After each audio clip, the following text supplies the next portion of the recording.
फिर तुम बेकार हो जाओ। और शशिकला जी को हम दिल से धन्यवाद देते हैं, बधाई देते हैं कि आज पार्टी की सदस्यता उन्होंने ली है और हम सब लोगों को उम्मीद है, विश्वास है कि पार्टी को और मजबूत करेंगे और लालू जी की विचारधारा को और बढ़ाने का काम करेंगे। सकारात्मक रूप से पार्टी के मजबूती के लिए काम करना पड़ेगा। और इस बार अभी देखिएगा 2 जगह बाई इलेक्शन भी है। एक आपका तारापुर में बाई इलेक्शन है और दूसरा जो आपका चुनाव होने जा रहा है कुशेश्वर स्थान में बाई इलेक्शन होगा। और जो रिजल्ट आया है बेमानी वाला ही सही, उसमें ज्यादा का अंतर नहीं है। दो जो सीट है ये बड़ा महत्वपूर्ण सीट है और आप दावे के साथ कह सकते हैं कि ये दोनों सीट पर जो है महागठबंधन का जीत होगा। इन लोगों ने देख लिया, ये लोग केवल वादा करते हैं, काम नहीं करते, केवल भाषण करेंगे, कोई काम नहीं करेंगे। अभी कुशेश्वर स्थान में बाई इलेक्शन है तो वहां मुख्यमंत्री जी पहुंच के बाढ़ की स्थिति देखते हैं, लेकिन और सब। आरजेडी कार्यालय में आज मिलन समारोह था जिसमें खुद नेता प्रतिपक्ष तेजस्वी यादव मौजूद थे।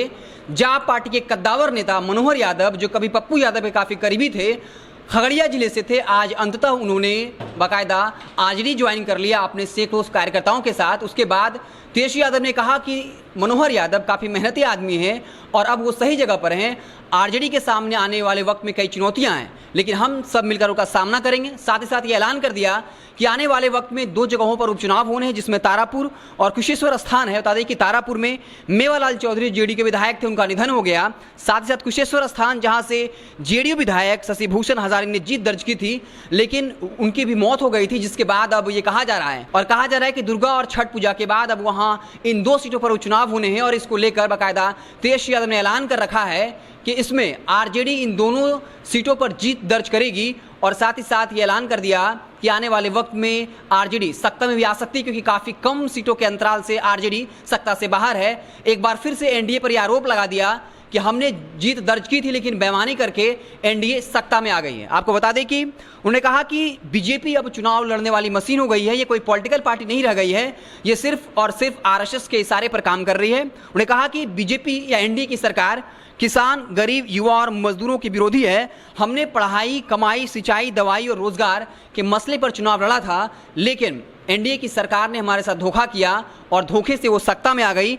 19 लाख रोजगार का वादा किया था, लेकिन पिछले दिनों में यह खबर आई है कि 15 लाख लोग बेरोजगार हो गए, क्योंकि नीतीश कुमार के शासनकाल में, एनडीए के शासनकाल में 15 लाख नौकरियां छिन गई हैं। इसलिए एनडीए सरकार पूरी तरीके से फ्लॉप हो चुकी है और आने वाले वक्त में हम तमाम 2 विधानसभा में जहां उपचुनाव होने, चाहे वो तारापुर हो, कुशेश्वर स्थान हो, वहां से जीत दर्ज करेंगे। आपको बता दें कि 2020 के विधानसभा चुनाव में जहां एनडीए ने 122 जो बहुमत का आंकड़ा है उसको पार करते हुए 125 सीटें मिली थी, लेकिन वहीं महागठबंधन को मात्र 110 सीटें मिली थी। लेकिन अगर आने वाले वक्त में इन 2 उपचुनाव में जीत दर्ज करती है तो महागठबंधन के पास कुल 112 का आंकड़ा पहुंच जाएगा। उसके बाद एआईएम के 5 विधायक हैं जो स्वाभाविक तौर पर बीजेपी के साथ नहीं जाएगी और वो कहीं ना कहीं आरजेडी के साथ, महागठबंधन के साथ आना पसंद करेगी, जिसके बाद 117 का आंकड़ा महागठबंधन के पास हो जाएगा। जिसके बाद आपको पता होगा जीतन राम मांझी और मुकेश सहनी को अगर प्रलोभन दिया जाता है, अच्छा खासा ऑफर किया जाता है,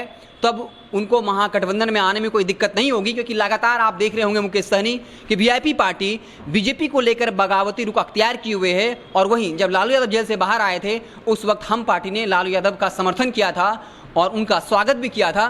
तो इस बात में कोई दो मत नहीं है कि अगर 117 का आंकड़ा आरजेडी महागठबंधन पहुंच जाती है तब कोई बड़ा सियासी उलटफेर हो सकता है। इसी बीच एक बड़ी खबर यह भी है कि लालू प्रसाद यादव पटना पहुंचने वाले हैं।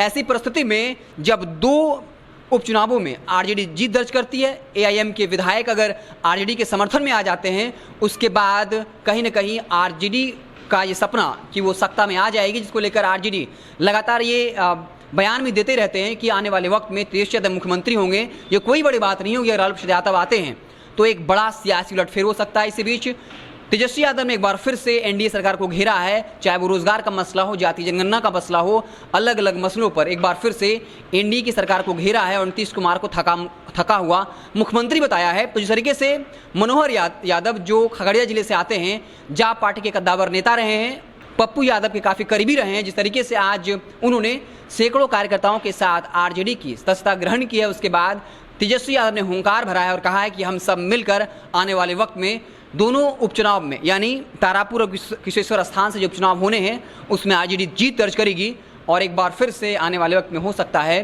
कि महागठबंधन की सरकार बन जाए। अब जैसे ही कोई नया अपडेट आएगा हम उससे आपको इत्तला करते रहेंगे। आप देखते रहे जनता जंक्शन। बहुत बहुत धन्यवाद।